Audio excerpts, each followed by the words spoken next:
Good afternoon, MPC. Kasama na po natin si Chief Presidential Legal Counsel and Presidential Spokesperson, Secretary Salvador Panelo. Good afternoon, sir. Good afternoon, MPC. Okay, first question. Shoot. Okay, si Ate Rose.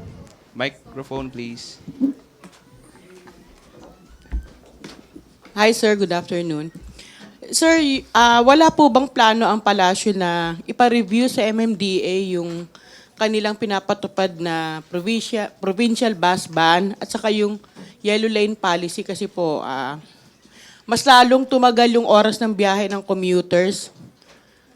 Lalo po naging traffic, naging perwisyo po ito sa publiko. Hindi ba sabi nila, pinag-aaralan nila, hit and miss, kumbaga. So, paano po yun? Ginagawang eksperimento yung public convenience? Alam mo, kasama siyempre, hindi naman po pwede rin na hindi maapektuhan ang publiko habang nag-eksperimento. Let's give them a chance. Pinapakinggan ko sila kanina sa Senate hearing. Marami silang plano. Pero sir, dun sa yellow lane policy kasi, hindi pinagagamit yung underpass at saka yung mga flyover sa mga pampasaherong bus.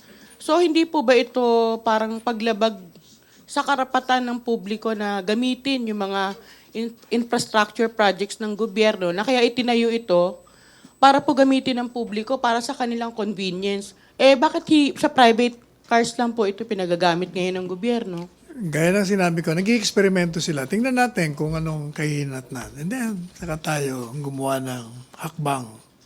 So hanggang kailan po natin titignan yung perwisyong ito? Alam nyo, yung problema sa EDSA, marami ng taon yan eh. Walang administrasyon nakasolve yan. And they're precisely trying to do something about it. Marami na silang tinangka, pero mukhang nabibigo pa. Baka ibang klaseng solusyon. Gaya lang nasabi ko, siguro kailangan yan. Maraming skyways. Gaya ng nakikita ko sa ibang bansa. But meanwhile, siguro that requires money, funding again. So hayaan na muna natin. And then, kung meron kang magandang mungkahe, at yung mga nakikinig sa atin ay may magandang mungkahe, siguro bigyan tayo para ang MMDA. Para makatulong. Halimbawa sir, yung paggamit ng mga alternatibong ruta para sa private vehicles. Di ba ginagawa nila? Ako nga, hindi ako sumada ng EDSA na. O yun po sana yung para sa private. Kasi po yung bus, EDSA lang talaga yung pwede nilang daanan eh. Bakit sila i-confine dun sa 2 lane lang? Masyado pong nakakaperwisyo yun sa riding public. Siguro nakikinig na yung MMDA. Kukonsider nila yung mungkahe mo. Thank you. Okay, follow-up ng traffic. Julie. Microphone, please.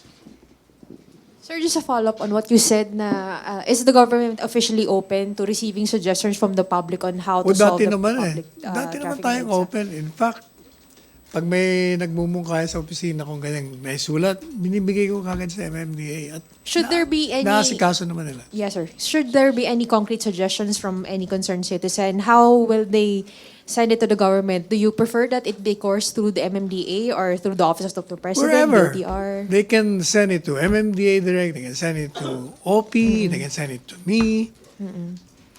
Pinapadala ko kagad siya sa MDA at binibigyan nila ng audience yung mga nagbibigyan ng mungkahe.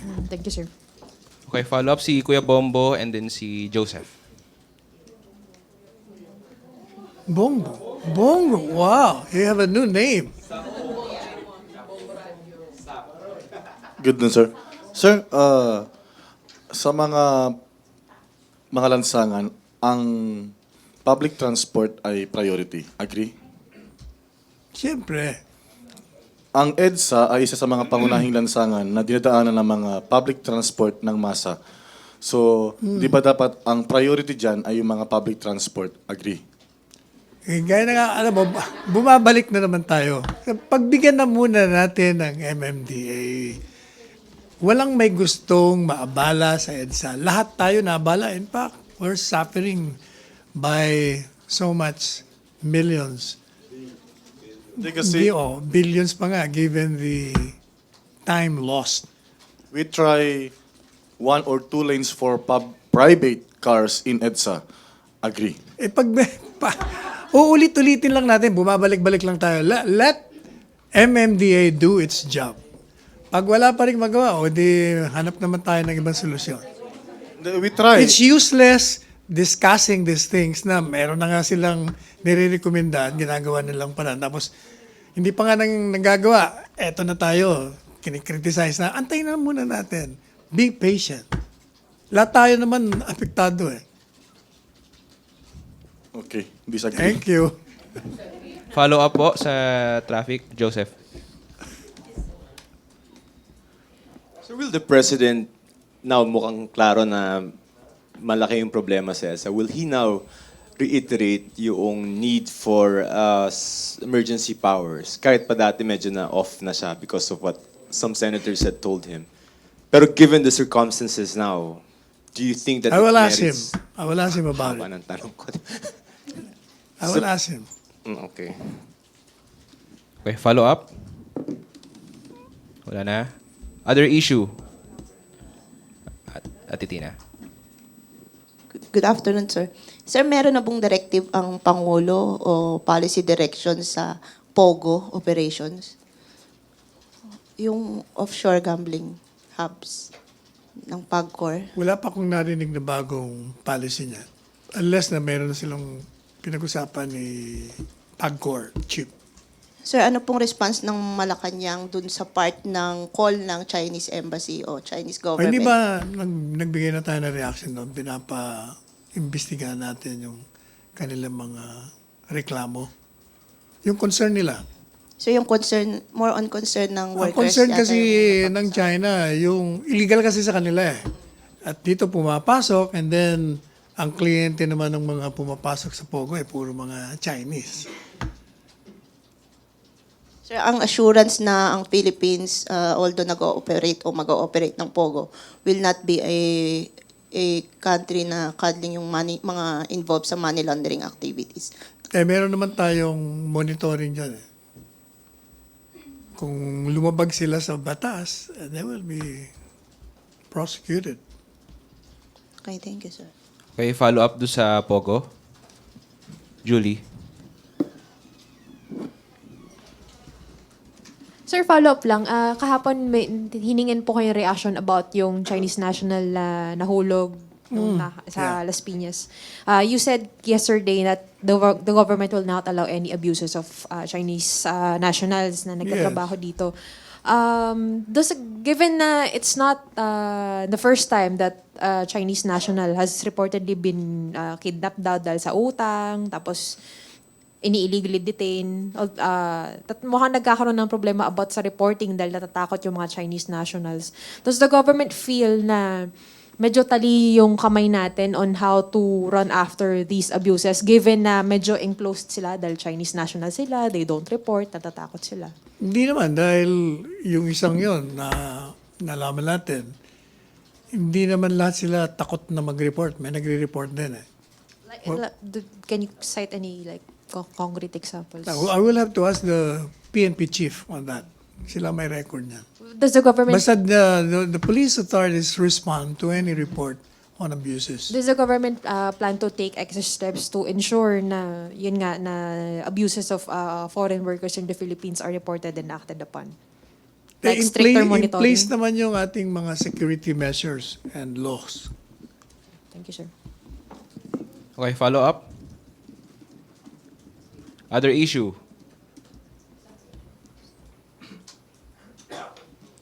Okay. Kuya Raymond. Wala si Henry. Wala, Henry. Off-air sila, sir? Diyan ka ba? Kala ko nasa ano na naman. Off-air. Sir, hindi naman to self-serving na tanong. Will the palace or the president will certify as urgent yung panukalang batas yung Media Workers Welfare Act ng AXI-ITS party list, increasing yung salary ng mga nasa media for a decent living? I will ask him and I will tell him that it's your concern. So, Gawing certified urgent. sabihin natin, we will lobby. Thank you, sir. Follow up. You. Henry. I'll tell them that you're lobbying. O, edi sabihin natin, kailangan tulungan natin ang media. Hindi, I'll ask him para sigurado. So yung mga palace position, Secretary Panelo will ask him. Yes. The palace position will ask the president whether he will certify or not. Okay, Henry? Sek, balikan ko lang yung sa traffic. May mga siguro narinig na rin yung suggestion at naisip na rin ng iba. Bakit daw kaya hindi ang gawing traffic scheme sa EDSA ay ang pagbabawal ay by brand ng sasakyan? Paano naman yun? Monday, bawal ang Toyota. Tuesday, bawal ang Mitsubishi. Wednesday, bawal ang Honda. And so on, so forth. Uy, Ang nakikinig. tanong dito, Secretary, may Nakikinig legal si- ba? Magkakaproblemang legal ba? Kasi parang hopeless na yung traffic sa EDSA. Baka naman nga sakali na Kaya nga, o pwedeng patulan yung ganong mga suhestyon. Nakikinig sa atin ngayon si Chairman Danny Lim tsaka si GM. Parinting natin ang yung mungkahin. Hindi, pero magkakaproblemang legal ba? Like for example, may, baka umangal yung iba dahil mababawasan ang kanilang economic, ang kanilang... Basta lahat ng pwedeng mungkahi na makakatulong sa traffic Oo. problem, subukan natin. Oo, yun ba pwede ba yun? Yun ba constitutional bang o unconstitutional ba yan? Lahat naman yan pwede under the police power of the state. Basta yung welfare ng sambayanan ang nakataya, pwedeng pumasok ang gobyerno dyan. Police power ang tawag dyan. Okay. Thank you, sir. Okay, sa traffic uli. Joseph?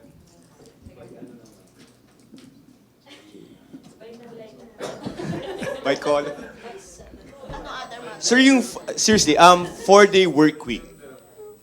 How does that sound to you? Kasi at least yung volume would be reduced.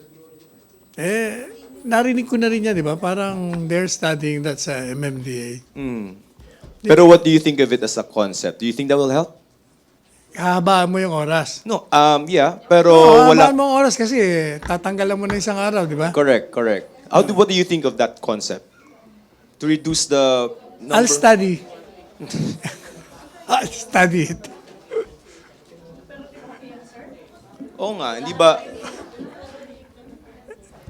Hindi ko alam kung anong magiging epekto niyan eh. Siguro, personal kong tingin ko sa dapat magkaroon tayo ng 24 hours na activity. Merong night, merong day, para hati. No, may mga industries naman sa gabi na talaga rin. Pero like for instance, eskwelahan, di ba? Oh. Bangko. Kung merong night, kung mga 24 hours ang activity natin, meron mga ganun sa buong mundo? Parang wala pa. Ano kaya subukan natin? Spread out yung schedules. Hindi, 24 hours nga na may activity tayo. Wala nang, kung yung mga panggabi, matulog kayo sa umaga, yung pang-umaga sa gabi, trabaho nyo. Let's umaga, test our gabi. concept, sir. How is that going to help the traffic? Di mapabago. Siyempre, can you imagine kung gagawin mong 24 hours ang activity, di kalahati niya nasa night time. Yung kalahati nasa araw. Meaning nga, sir, parang kung halimbawa, 100 yung tao sa 8 to 12, magiging na lang siguro siyang 50 for 8 to 12 and then 12 to 8. Siyempre, malilesen mo kasi merong ibang oras na magtatrabaho mga tao, papasok sa eskwela, di ba? 24-hour workday? Pero siguro, yung panukalang ilipat na natin yung mga major government offices, lagyan natin sa ibang lugar. DOTR is in Subic. Yung isa, di ba, nasa... DOTR is already in Subic, hindi ba? Hindi lang yun, ang dami. Clark. Siguro, ilipat na rin natin to sa ibang lugar. Saan, sir? You mean the palace? Hindi Davao. Ang lawak ng, di ba, ang lawak ng Metro Manila and nearby province. May suggestion daw, sir, Kaya lang, kung saan ililipat. saan? Ilipat natin Beijing dito. Para kontrolado natin. We will be in control, not them over us. Of what? Control of what? Sige, sir, yun next. muna sa traffic. Okay, follow up po sa traffic. Wala na. Other issue? Okay, Ate Tina. Pero alam mo yung hindi kino-consider nila yung secondary routes.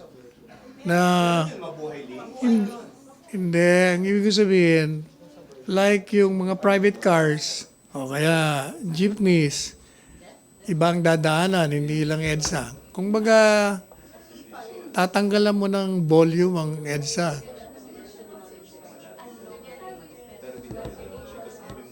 Okay. Okay, sige, Joseph. Sir, what about opening yung mga roads ng mga private subdivisions? Ayan, di ba, suggestion din yun, pero nagre-react naman yung mga subdivision owners. So, ayaw niya rin nun. Hindi, ako lahat gusto ko, kung po pwede, basta mabigyan maibsan ng traffic sa EDSA. Okay, sa traffic pa rin. Si Julie muna. Julie. Then si RJ. Sir, clarify lang. All you're saying is personal suggestion niyo po, not as palace spokesperson. No, ano ko lang, personal. Okay. Bilang you said earlier that the government is open to suggestions, are you gonna give those suggestions to the MMDA for their consideration? Naririnig na nila, they're monitoring naman every time. Sige, sir. Quite even formally, like through a letter? Are you Wala. planning to do that? Okay, sir. Tawagan ko mamaya si Chairman Danny Lim. Sige, sir. Tapos balitaan niyo po kami. Thank you, sir. Okay, RJ. Alin ba doon? Which suggestion doon? Alin ba doon? Which suggestion, Julie?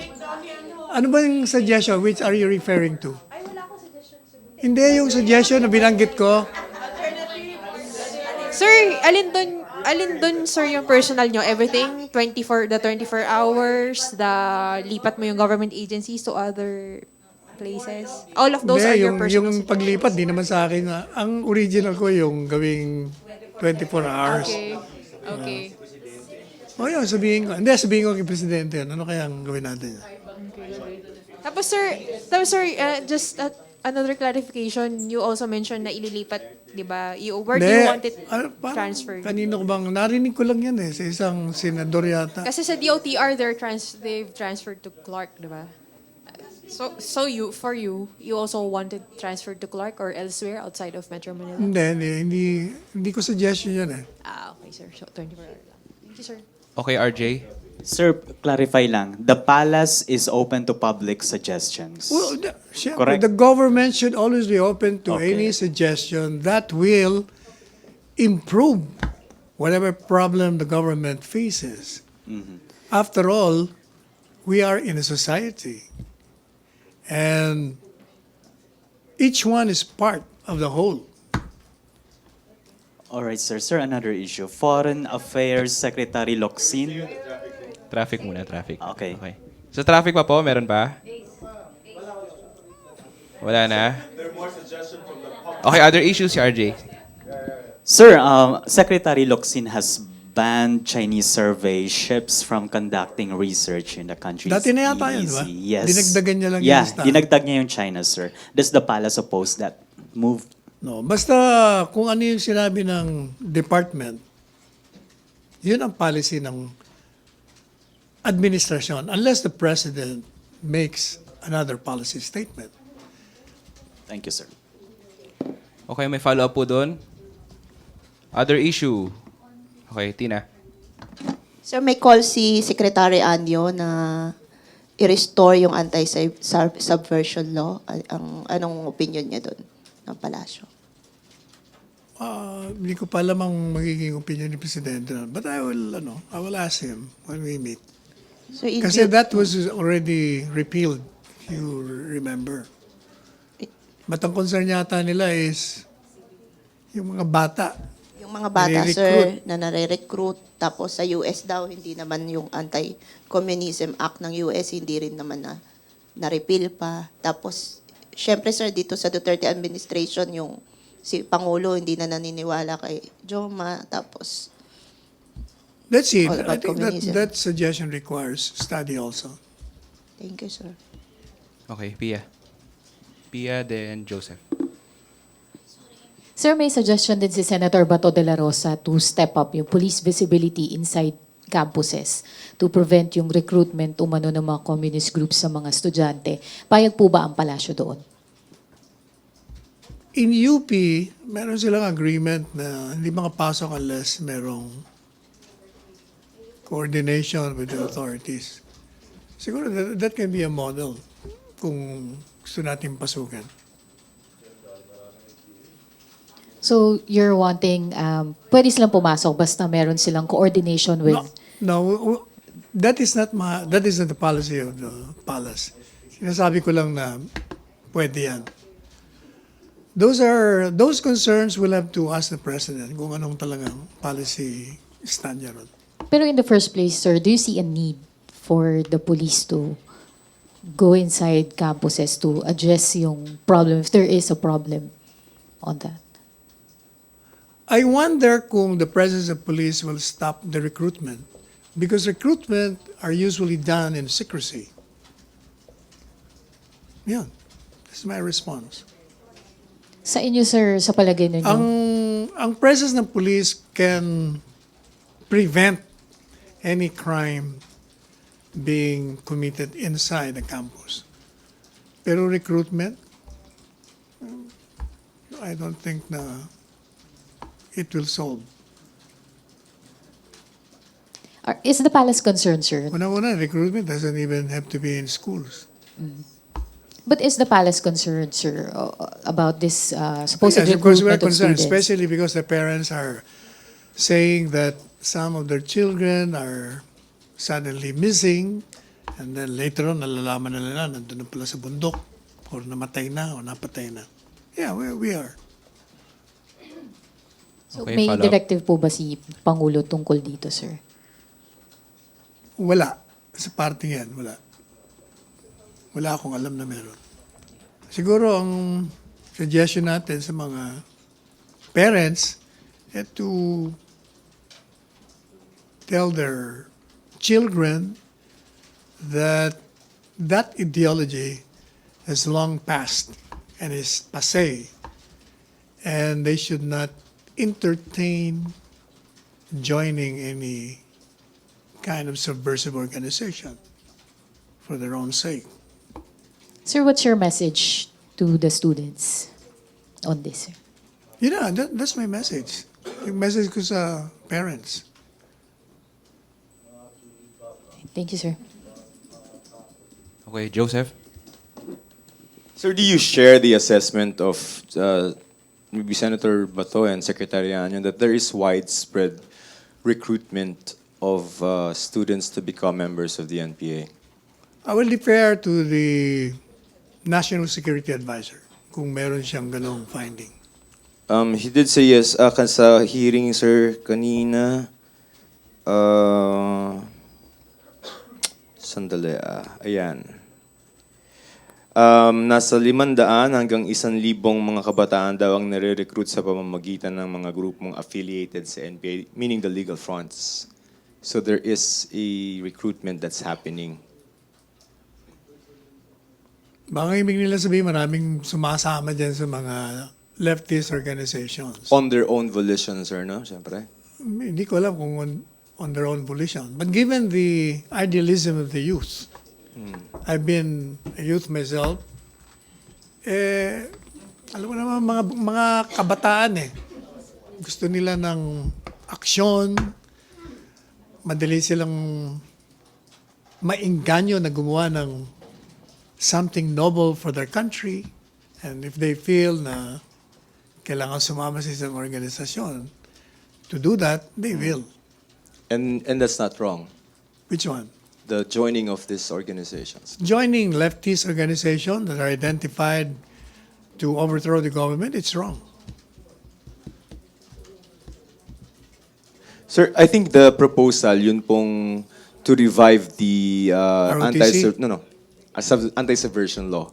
Ang logic, I think, ni Secretary Anyo is... To outlaw organizations. Yun na yun. Kasi yung under the subversion law, Communist Party of the Philippines was outlawed. But I think the rationale is to help the president quell the NPA.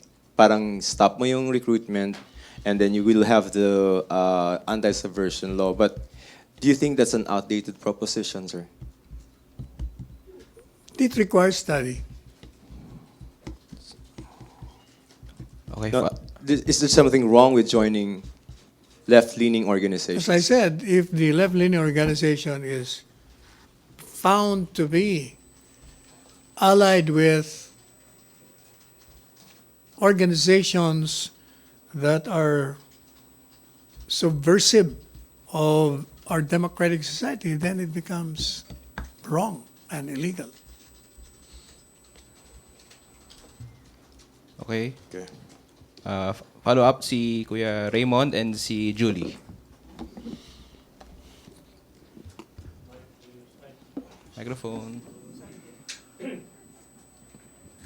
Ayun, sir. Sir, ba't masyadong nakatutok yung mga opisyal natin dun sa issue ng recruitment?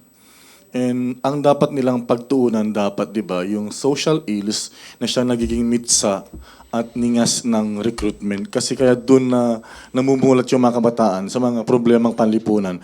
Kaya sila nahihikayat na sumali sa isang progresibong organisasyon. Di ba dapat pagtuunan ng gobyerno yung problemang panlipunan na ito? Hindi yung recruitment per se. Yung binabanggit mo dalawa lang sa opisyalis ng gobyerno nagsalita, no? Hindi lahat ng buong gobyerno. So, hindi ibig sabihin na doon nakapokus yung buong gobyerno sa recruitment. So, the Duterte administration is more concerned addressing these social ills that serve as yung parang mitsa ng recruitment sa mga kabataan. The administration is focused on serving and protecting the people. That will always be the basis. Is college activism wrong? Depende nga. Nasagot ko na kanina yan. Kung papasok ka sa mga organisasyon found to be allied na ang intensyon ipabagsakin ng gobyerno, di wrong yon. Pero you join organizations to express grievance, legitimate grievance against the government, certainly it is not. It's part of freedom of speech. And that is not recruitment to become an NPA fighter. You have to distinguish between expressing yourself out of a legitimate concern for a grievance you perceive to be committed by local officials or national officials, as against joining an organization that is allied to communist organizations found to be subversive of our democratic society.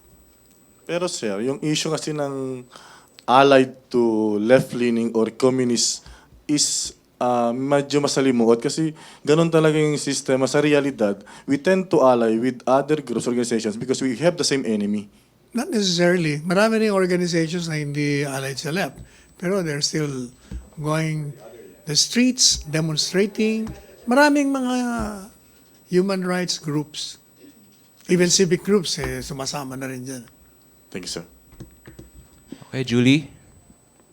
Sir, Justice Secretary Guevara's, in reaction to Secretary Anyo's statement, said na, pointed out that recruitment or joining the CPP is not illegal or not a crime. Tapos, Secretary Guevara is instead proposing na we give more teeth to the Human Security Act.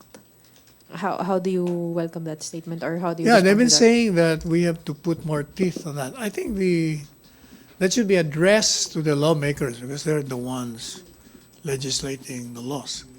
They should provide more teeth to that. Like, they're complaining about the detention being so limited in number of hours. Hindi kagad na pag hindi mo na-file ang kaso, you have to release them. Hindi mo naman ma-file ang kaso kung kulang ebidensya mo. Okay, follow up. May question pa ba?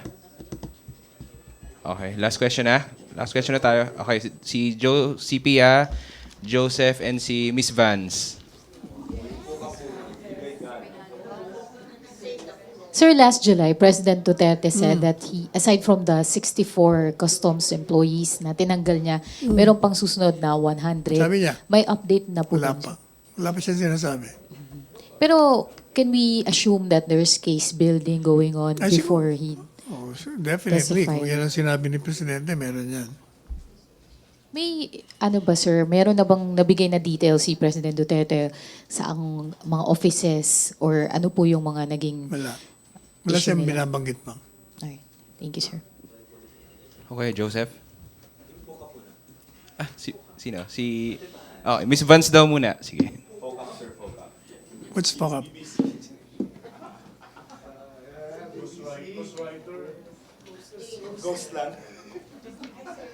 Sir, good afternoon. Ay, Sir, regarding this sa Hong Kong, are you in favor na ibaban muna itong pagpunta ng mga Pilipina doon sa Hong Kong, lalo na yung mga OFWs, Filipinos, mga Filipinos? Travel ban, sir? Are you in favor sabi of ni, this? hindi muna, di ba? Sabi ni Secretary Bello. Pero nagkakagulo na dun, sir. Kakagulo sa airport. Airport lang naman, limited naman ang gulo sa airport eh. Kaya, yung travel ban siguro, with respect to kung gusto mong pumunta ngayon sa Hong Kong, this is not the right time to go there. Kasi, yung flight mo, biglang nakakancel. Di ba? Avoid muna going there. That's the advice. Okay, Kasi you're not sure whether you're going to reach Hong Kong in the first place. Sir, on another issue, sinabi po ng United Nations Office on Drugs and Crime na sinasabing hotspot daw ang Pilipinas dahil sa mga peking gamot. Any reaction on this? Peking gamot? Yes, sir. Like what? Misbranded, falsely labeled, mga ganon. Hotspot. Is a knockoff Well, if that is drugs. true, it's really hotspot. Pero what I know is the FDA is very strict on that. And we prosecute people who are behind those fake medicines. Sir, on another issue. Sir, baon lang. Hindi sir, regarding this, kasi alam naman natin na galit ang Pangulong Rodrigo Duterte sa katiwalian. Now this DepEd, sinasabi nila na may katiwalian daw na nagaganap regarding dito sa mga librong binibili nila pero hindi naman nagagamit. So, at marami pang mga, let's say, yung mga ibang mga supplies na hindi rin nagagamit. Corruption po ito. So, matutuunan po ba ito ng ating Pangulo? Yan ang aligasyon. Pero meron ng position paper dyan si Secretary Briones. May paliwanag siya dyan. At si Pangulo ay nagtitiwala sa kakayahan at kawalan ng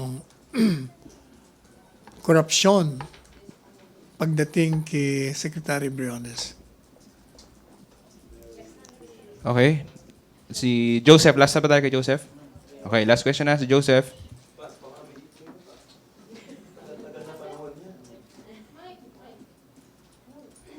Microphone, please. Wala si Maricel, no? Where? Oh, diyan ka pala. Tatakpang ka kasi eh. Check attendance. Sir, push lang ng konti sa anti-subversion law. Hindi ba delikado, sir, to? Bakit? Because that will maybe open up for views kasi parang yung 1700, RA 1700 is membership to the CPP and allied organizations. Do you think it can stifle dissent? Kaya nga, hindi ba sabi ko, it requires study. It requires study. So let's study it. Okay. Sir, kay Senator De Lima, yes, last night si SAP, sabi ni Presidente, he will not object if the court allows it. So, statement lang ng position, reiteration, and soundbite dun sa situation ni Senator De Lima. Di ba nasabi ko na kahapon na the President does not interfere with respect to pending cases. We'll leave it to DOJ And the court. and the court to decide. Okay naman to visit, no? I mean, in principle, I mean, for her to visit her mommy. No, but if I respond to that, then parang ako ang hukuman na lang. I will leave it to the court. All right. Okay, wala nang question. May pahabol pa raw si Kuya Raymond.